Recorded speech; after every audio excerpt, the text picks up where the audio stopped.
testimony. So here's mine. I was saved at 12 years old. And that's whenever I was born again, an Easter sunrise service on a Sunday morning back in 2008. Saved right then.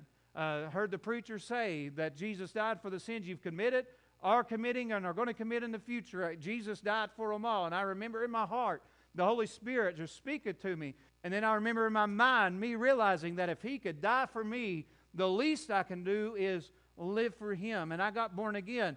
Fast forward a couple months, I'm reading my Bible, I'm praying, I'm doing what I'm supposed to be doing because everything is brand new. Even at 12 years old, everything's different. It's just, I grew up in church, knew the Bible, I knew how to quote all the books of the Bible, I knew how to quote verses because I was the only kid in Sunday school class, so I got beat over the head every single Sunday. But I knew it, but I didn't know Him. But whenever I found and knew Him, everything changed. And for about a month there, everything was different. And don't you know it, just like the devil, during that month, he had a plan that he was going to come in. Now, I don't believe his plan was what happened, but his plan, he used it to plant a seed into my mind. And what happened is there, after I turned 13, there on April 4th, and then I remember that summer that my mom called me and my dad downstairs. Some of you's heard this, not all of it.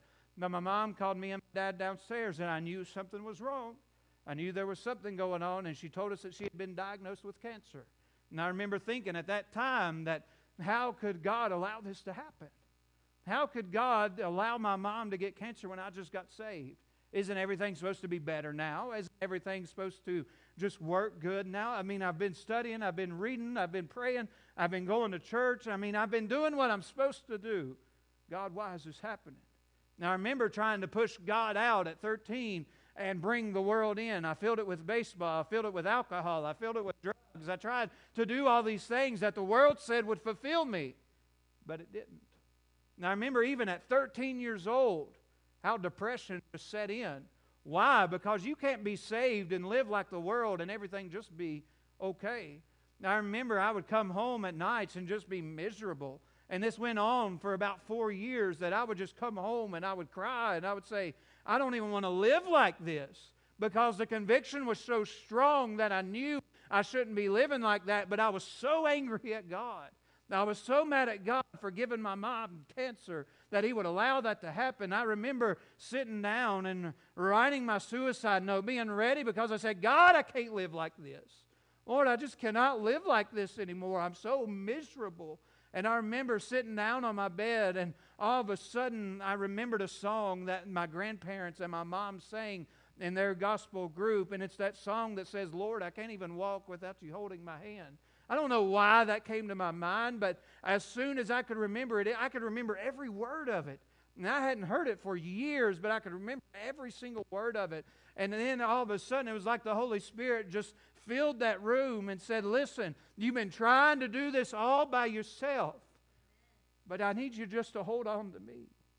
And I remember just praying and saying, okay, if I can just give you me again, if I can just rededicate my life, God, I'll try to do better. Did I just get perfect just like that? No. But I remember after I did that, God caused me to preach in July 7th of 2012. In 2017, March of 2017, I get to marry Caitlin. In January of 2018, we welcome Huntley into the world. In December of 2020, Easton comes in. And then in June of 2022, Tatum comes in. And then here in just a few weeks, I get another baby. And guess who gave all that to me? God did. And what am I supposed to do? I can bear witness that look at what God did in my life. Even when I saw no hope in my life, look at what God did. And guess what? He can do it for you.